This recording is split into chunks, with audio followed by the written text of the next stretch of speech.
Joomla has a web-based installation system that steps you through setup. In this video, I will install Joomla on a local computer and walk through these steps. The first thing you will want to do is download the latest copy of Joomla from the joomla.org website.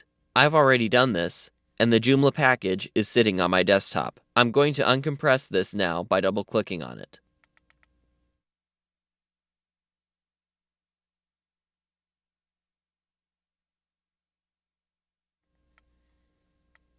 Next, we will want to move this folder to our web root.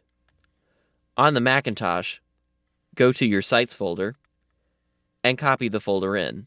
If you're using WAMP on Windows, copy this folder to the www folder in your WAMP folder. Since we'll be accessing the website at this location, let's rename this folder to something that's easier to remember. In this series, we're going to be creating a website for a restaurant, so let's rename this folder to Restaurant. We are now ready to install Joomla through the web-based interface. Go to Firefox, and then type in localhost/restaurant. The first screen that appears is the language screen. This is the language that will be used for installing Joomla. We're going to leave it on English and click Next. This screen checks your PHP installation. If all the words are green, your installation is good to go. If anything is marked in red, you may need to make some adjustments before proceeding. Let's click Next. This is the license of Joomla. If you agree to it, click Next.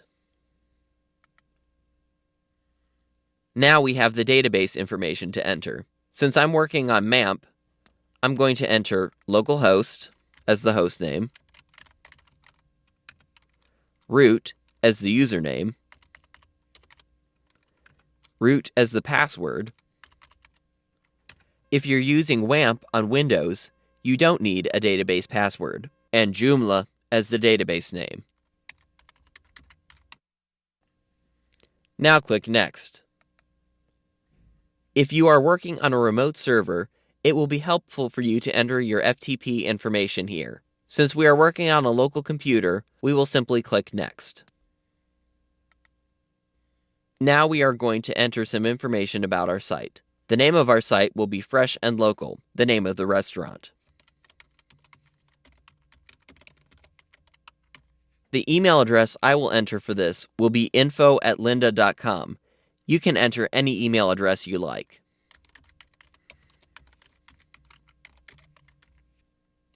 The password I will enter will be Lynda. Again, you can enter any password you like. Confirm the password you just entered. Scroll to the bottom of the screen. There are options here for preloading data into Joomla. For this course, we will not be installing any sample data. We will be working with a blank copy of Joomla. Do not click the Install Sample Data button. Since we are working with a brand new site, you also do not need to load a migration script. Scroll back up to the top. Now click Next. Since we did not install any sample data, it is giving us one last chance to do so. Since we will be working with a clean site, just click OK to continue. We're almost done with installing Joomla. All we need to do now is remove the installation directory. Go back to the web root, find the installation directory, and remove it. Now go back to your web browser. Click Site. You are now viewing a blank copy of Joomla that is completely installed and ready for use. Let's go to the back end. Go to the location bar and enter Administrator. Hit Enter. Your username is admin, and your password is the one that you chose during installation. This is the back end of Joomla. We will be using the back end to make changes to our website and to build it. Joomla installation is simplified through the web-based installer. After entering your preferences as well as some login information for your database and host, Joomla takes care of the rest. Once you remove the installation directory, your site is ready to go.